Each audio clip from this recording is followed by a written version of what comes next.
우리 마태복음 28장 말씀 보겠습니다. 마태복음 28장. 우리 1절로 우리 10절까지 교독하겠습니다. 마태복음 1장 1절로 10절 교독합니다. 안식일이 다 지나고 안식 후 첫날이 되려는 새벽에 막달라 마리아와 다른 마리아가 무덤을 보려고 갔더니 큰 지진이 나며 주의 천사가 하늘로부터 내려와 돌을 굴려내고 그 위에 앉았는데 그 형상이 번개 같고 그 옷은 눈같이 희건을 지키던 자들이 그를 무서워하며 떨며 죽은 사람과 같이 되었더라. 천사가 여자들에게 말하여 이르되 너희는 무서워하지 말라. 십자가에 못 박히신 예수를 너희가 찾는 줄을 내가 아노라. 그가 여기 계시지 않고 그가 말씀하시던 대로 살아나셨느니라. 와서 그가 누우셨던 곳을 보라. 또 빨리 가서 그의 제자들에게 이르되 그가 죽은 자 가운데서 살아나셨고 너희보다 먼저 갈릴리로 가시나니 거기서 너희가 배우리라 하라. 보라 내가 너희에게 일렀느니라 하거늘. 그 여자들이 무서움과 큰 기쁨으로 빨리 무덤을 떠나 제자들에게 알리려고 다름질할세. 9절 예수께서 그들을 만나 이르시되 평안하냐 하시거늘 여자들이 나가 그 발을 붙잡고 경배하니 이에 예수께서 이르시되 무서워하지 말라. 가서 내 형제들에게 갈릴리로 가라. 거기서 나를 보리라 하시니라. 아멘. 예수님의 부활의 소식을 여자들은 천사들에게 들었어요. 근데 듣기만 한 것이 아니라 9절에 보니까 봤습니다. 사복음서에 두 곳만 마태와 요한만 예수님을 이 여자들이 봤다고 표현되어 있어요. 그러니까 천사들한테 들었지 부활하신 예수님을 봤지. 그러니 봤는데 가서 증인으로 예수 부활하셨다 말하는 게 어려워요? 봤는데 너무너무 쉽잖아요. 그런데 이걸 전하는데도 안 믿어요. 누가복음 보면 이 여자들이 가서 이제 전해요. 그랬더니 안 믿어요. 베드로가 놀라기는 하면서 가서 무덤을 보고 세마포가 있는 걸 확인하고는 놀랬으면 야 예수님은 부활하셨다 이래야 되는데 부활하신 그 스케줄을 쭉 보면 집으로 돌아갔다고 그래요. 누가복음에는 베드로가 집으로 돌아가서 요한복음 21장 보면 베드로가 뭐 하냐면 7명 데리고 7명과 함께 갈릴리 바닷가에 가서 그물 던져요. 그때 예수님이 요한복음 21장에 찾아가는 거예요. 요한의 아들 시몬아 네가 날 사랑하니? 물어요. 그랬더니 베드로 뭐래요? 내가 주를 사랑하는 줄 주께서 아시나이다. 그때 예수님이 내 어린 양을 먹여라. 내 양을 치라. 내 양을 먹이라. 이렇게 세 마디 하세요. 그때 베드로가 깨닫고 오순절 마가다락방에 40일 동안 기도하면서 베드로의 인생은 이제 축복의 터닝 포인트가 되는 거예요. 증인의 터닝 포인트. 많은 사람들이요 그리스도에 관해서만 잘 몰라요. 그러면서 지금 이 시대가 그리스도만 모르도록 온 땅이 똑같습니다. 예수님 당시도 예수님 당시 권력과 힘을 누가 가지고 있냐? 대제사장들이 가지고 있어요. 또 대제사장들만이 아니라 바리새인들이 또 70인 공회의 의원들이 얘네들이 유대인이면서 누구하고 힘을 합치냐면 로마가 이때 당시 로마가 속국으로 지금 지배하고 있단 말이에요. 근데 얘네들이 로마도 정치를 하려니까 유대 지도자들하고 손을 잡아요. 근데 이걸 보고 야합이라고 그래요. 그러면서 얘네들이 지금 조작을 합니다. 조작을. 자, 앞에 부분 조작하는 모습 봐요. 27장에 62절, 63절에 보면 이 바리새인들이 힘을 가지고 뭐 하냐면 조작을 해요. 자, 62절에 보니까 이튿날 준비된 다음 날이다. 제사장들과 바리새인들이 함께 누구에게 찾아가요? 빌라도에게 찾아가서 지금 모였어요. 빌라도 앞에 있습니다. 빌라도에게 뭐라고 말하는가 봐요. 63절에 빌라도에게 빌라도를 주요 그래요. 빌라도 보고 이 정신 나간 사람들 아니에요. 그리스도가 주여 그래야지. 빌라도 보고 주여 저 속이는 자가 살아있을 때에 말하되 내가 사흘 후에 다시 살아나리라 한 것을 우리가 기억하노라 하노니 그래요. 그분이 예수 그리스도라고 구약의 메시아로 믿어야 되는데 저 속이는 자라고 표현하잖아요. 그러니까 예수님을 처형시킨 게 뭐예요? 신성 모독죄로 그분이 그리스도신데 신성으로 오신 인성으로 오신 그리스도인데 신성을 하나님을 모독했다고 죄명을 씌워서 지금 십자가에 달았단 말이에요. 십자가에 달고 혹시 저 속이는 자가 사흘 후에 다시 살아나리라는 것을 우리가 기억하노니 64절 봐요.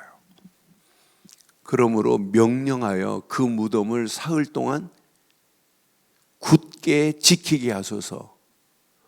그의 제자들이 와서 시체를 도적질하여 가고 백성에게 말하되 그가 죽은 자 가운데서 살아났다 하면 벌써 이게 조작입니다. 여론을 지금 조작하고 있어요. 그러니까 시체를 제자들이 도적질하여 간 다음에 또 부활했다고 할까? 이런 지금 생각지도 않은 걸 지금 말하고 있잖아요. 그러면서 살아났다 하면 후에 속임이 전보다 더 클까 하나이다. 그런데 예수님은 부활하셨잖아요. 그래서 얘네들이 만든 설이 세 가지 설이 있어요. 예수님의 제자들이 시체를 훔쳐갔다. 도난설.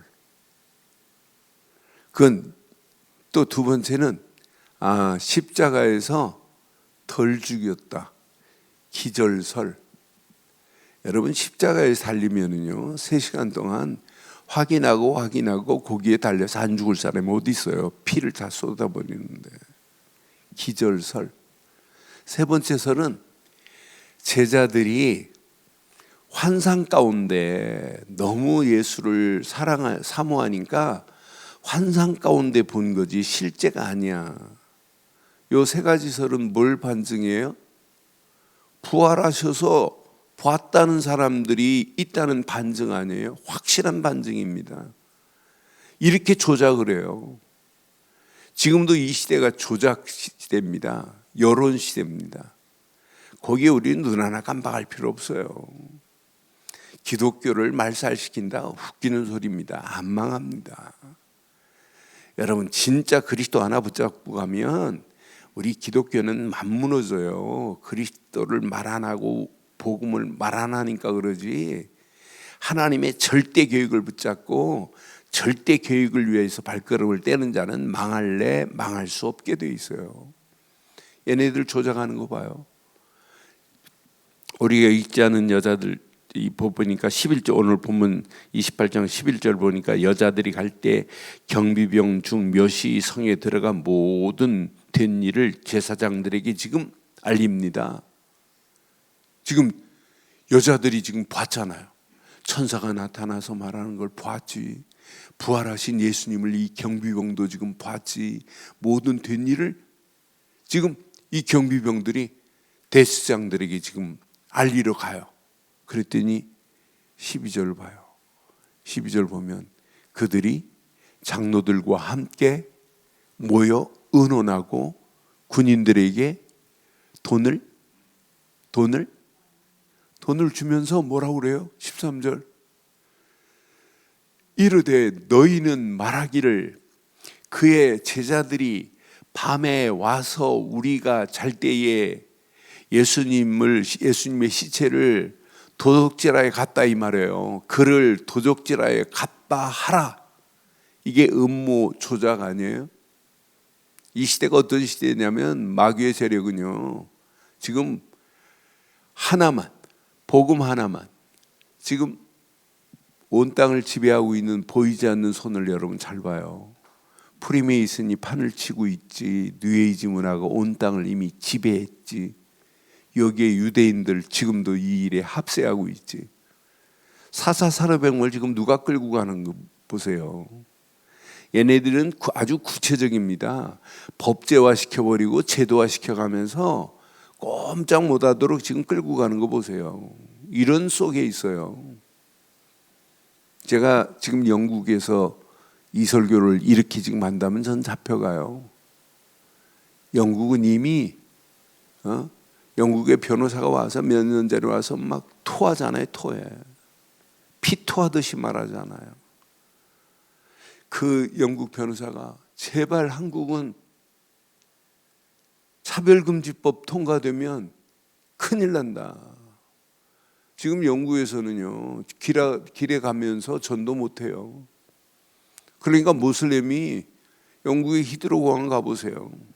모슬렘 아이들이 모슬렘 부모가 한 7명, 8명 어떤 저는 11명을 끌고 가는 걸 봤어요. 제가 세봤어요. 뒤에 따라가면서. 온 땅이 지금 영국은 어떻게 바뀌나 보세요. 이미 예배당이 맥주홀로 바뀌고 서커스 공연단으로 바뀐 지 오래고 이미 흑암 저주의 세력이 다 지금 지배하고 있어요. 그리스도 말 못합니다. 예수만이 구원이라 말 못해요. 모든 종교를 왜 차별하는 얘기예요. 이렇게 지금 음모 조작하고 있는데 이런 여론이 온 땅을 지배하는데 여기에다 누명까지 세우는데 이 권력의 힘을 가지고 잘못된 문화를 완전히 지배해버렸는데 헬로윈데이가 우리 문화예요? 그건 잉글랜드에서 2500년 전에 켈트족들이 하던 문화예요. 귀신 문화입니다. 그런 문화가 지금 우리 아이들 학교까지 지금 파고 들어와가지고 이번에 사고 안 났으면 학교에서 헬로윈데이 복장하고 학교 오라고 했잖아요. 응? 나는 이렇게 지금 내년은 더 심각해요. 지금 158명 이렇게 참사당한 것 잊어버리고 있어요. 그럼 내년엔 더 심각한 상황 옵니다. 뭘로 막을래요? 이건 전적으로 우리가 기독교인이 아니라 내가 복음 전하지 않고 그리스도를 정확하게 말하지 않은 산물이 바로 이런 참사입니다. 앞으로 심각해요. 그래서 오늘 아침 꼭 한 절 가슴에 한번 새겨보세요. 자, 8절 보세요. 우리는 평생 이렇게 살다 가는 겁니다. 자, 이 여자들이 무서움과 큰 기쁨으로 지금 달려가요. 천사의 이야기를 듣고 예수님의 빈 무덤을 보고는 이 여자들이 무섭음과 큰 기쁨으로 빨리 무덤을 떠나요. 그런데 어디로 가요? 제자들에게 알리려고 다름질해요. 저는 증인은 다름질해야 되겠구나. 정말 죽어가는 영혼들이 이 복음 못 들으면 망하는 길로 가는데, 이 복음 못 들으면 영원히 지옥인데, 이 복음 듣지 못하면 마귀 손에서 벗어날 수 없는데, 그래서 우리가 언약 붙잡고 진짜 기도해야 됩니다. 여러분 가족들에게 예수가 왜 그리스도인지 모른다. 평생 고생합니다. 성경책 끼고 망하는 길로 갈 수 있어요. 아니 성경에서 지금 말씀하는 내용이 뭐예요?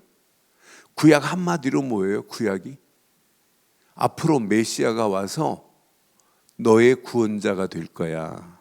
그래서 구약 시대는 메시아 도래 사상만 가지면 돼요. 메시아가 오실 것이다. 그분만이 우리의 구원자다. 이것만 붙잡으면 구약은 승리예요. 신약은 그분이 십자가에서 다 끝냈다. 그런데 지금 대제사장들, 바리새인들, 장로들, 유대인들, 서기관들은 안 믿어요. 그러니까 예수님이 뭐라고 그래요? 마태복음 23장 23절 이후에 보면 예수님이 뭐래? 회칠한 무덤 같구나. 겉모양은 하나님 찾고 11조 드리고 다 해요. 그런데 11조만 드리면 돼요. 마태복음 23장 23절에 보면 하나님의 의와 인과 신이 없는데, 하나님의 의 그리스도를 안 믿는데, 하나님의 긍휼하심을 안 믿는데, 믿음이 없는데, 그러니까 정의와 긍휼과 믿음을 버렸도다. 11조는 실컷 하고 가장 중요한 이걸 모르면 되겠어요? 그러니까 우리의 신앙생활은 뭘 제대로 알아야 돼? 정확하고 바른 복음을 알아야 돼요. 야, 예수님은 그리스도구나. 단어를 알면 안 되고, 예수께서 십자가에 달리시고 물과 피를 다 쏟으시면서 하나님 만나는 길을 내신 예수님은 참 선지자 중에 선지자구나. 그래서 기름 부음을 받은 자라는 뜻이에요. 선지자를 세울 때 기름을 붓잖아요. 예수님은 죄와 저주에서 나를 해방시키신 참 제사장이시구나. 예수님은 제사장으로 기름 부음 받으셨구나. 예수님은 만왕의 왕으로 마귀의 머리를 깨고 나를 건져냈구나. 여기에 집중하셔야 돼요. 여러분, 열심히 하려고 하지 마시고 진짜 오늘 하루도 그리스도께만 집중해 봐요. 어떤 역사 일어나나. 안 되더라도 계속 그리스도께만 집중해 봐요. 어느 시간표에 되면 변화의 역사가 일어나요. 충격적 역사가 일어나요. 우리 신앙생활도 항상 임계점이 있어요. 임계점이라고. 여러분, 얼음은 빙점은 0도지만 물이 끓는 것은 99.997도에서 물이 끓어요. 그냥 100도라고 하죠. 99도에서는 안 끓어요. 그런데 99도에서 99.997도에서 100도에서 물이 끓지만 이 물이 온도와 압력에 따라서 온도가 달라지는데, 이게 물이 끓면서 뭐가 돼요? 기체가 돼요. 이렇게 변화되는 것을 임계점이라고 하는 거예요. 우리의 신앙생활도 어떤 사람은 중간에 끓지도 않는데 포기하는 사람이 있잖아요.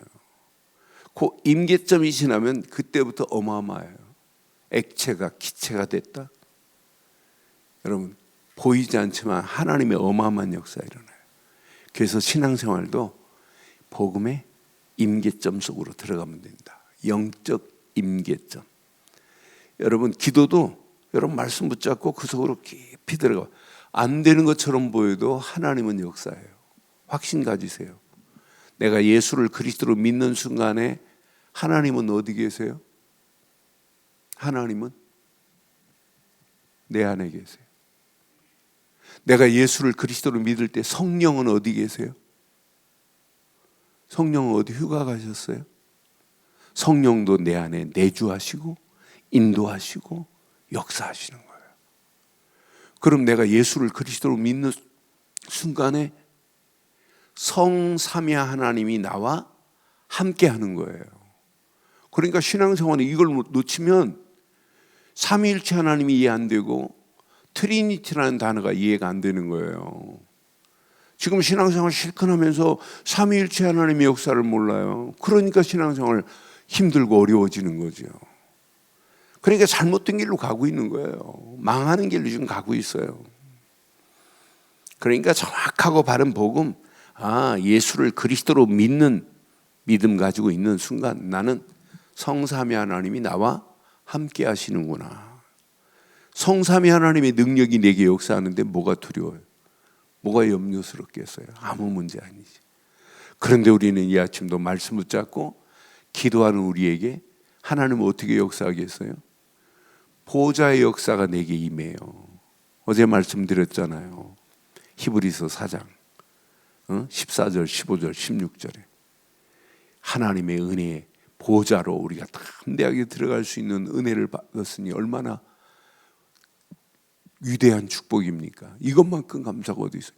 보좌, 하나님 보좌가 천국만 보좌가 아니라 이 땅에 예수 믿고 살아간 우리에게도 보좌의 능력으로 지금 역사하고 계시는 줄 확신해요.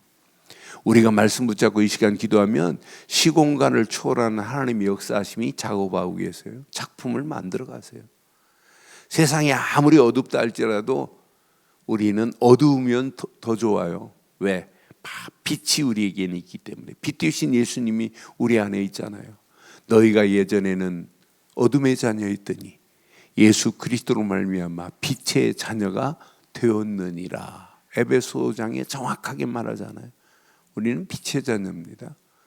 어둠이 한 길로 왔다가 7길로 도망가게 돼 있어요. 그렇잖아요. 이 언약 제대로 붙잡고 그렇게 바르고 정확한 언약 안에서 깊이 기도 속으로 들어가면 어느 시간표가 되면 영적인 임계점을 뛰어넘어 버리는 거예요. 아, 맞다, 그렇다. 이때부터 다른 사람이 봐도 당신 참 변했다, 다르다. 여러분 주변에 교회 다니는 사람 많아요. 내가 지금까지 교회 다니는 사람 맞지만 당신 같은 사람 본 적이 없다 이렇게 나와야 돼요. 근데 이 비밀을 모르니까 별거 아닌 거예요. 막 불신자보다 수준이 더 바닥이고 불신자보다 수준 없는 사람 더 많아요. 어지간한 건 다 우리는 초월하고 용서하고 포용하고 관용을 베풀고 사랑의 띠로 다 감쌀 수 있는 힘이 내 안에서 복음 가진 자가 아니라 복음의 임계점을 딱 뛰어넘는 순간부터 역사는 시작되는 거예요. 말씀 붙잡고 기도할 때 하나님의 역사하심이 그 포인트가 있어요. 역사하시는 포인트. 그걸 제가 표현을 임계점이라고 지금 표현해 드리는 거예요. 뛰어넘어 버리는 거예요. 이때부터 전도하라가 아니에요. 전도도 되어집니다. 여러분 남편이 여러분 보고 기절해야 돼요. 야, 어쩜 이렇게 달라지냐. 나 당신 보고 진짜 예수 믿고 싶다 이런 마음 들여야 되는 거 맞잖아요. 아이고 우리 시어머니 보니까 죽었다 깨어나도 내가 예수 안 믿어야 되겠다. 그러면 되겠어요? 우리 며느리 보고 내가 진짜 예수 믿고 싶은 마음이 막 들어야 되는 거 아니에요? 왜 그 안에 다 있는데. 오늘 이 여자 봐요. 기쁨으로 지금 달려가는 이 모습을 저는 이 연상을 해보니까 그림을 그려보니까 얼마나 기쁘겠냐. 그것도 예수님이 다이렉트로 만나가지고 평안하뇨 그랬으니 얼마나 감사해요. 예수님을 만났죠. 이런 마음을 가지고 예수님 만났어요. 만나서 이제 제자들에게 가서 기쁨으로 가서 전하는 이 모습을 그려가면서 오늘 이 아침도 모든 일에 예수 그리스도의 증인으로 제자로 쓰임받는 저와 여러분들 되시되 부활의 증인으로 쓰임받는 자들 되기를 주의 이름으로 축원합니다. 전능하신 하나님 은혜에 감사합니다. 이 아침도 귀한 메시지가 우리 가슴에 잘 박힌 평생의 언약적 메시지가 되게 하시고 이 말씀 붙잡고 기도하다가 하나님이 계획하신 계획이 나의 계획이 돼 그 절대 하나님의 계획이 붙잡고 증인으로 제자로 전도자로 쓰임받는 복된 하루의 시작이 되게 하옵소서. 부활의 증인으로 우리를 인도하실 줄 확신하오며 지금은 우리 주 예수 그리스도의 크신 은혜와 하나님의 무한하신 사랑과 성령님의 내주 인도 역사 충만하신 은혜가 예수 그리스도 안에서 그 이름을 높이고 달려가는 심령 머리 위에 가정, 사업, 직장, 자녀들 위해 인터넷으로 이 시간도 함께하는 모든 현장과 우리들 좋은 교회에 지금부터 영원토록 함께 있을지어다. 아멘.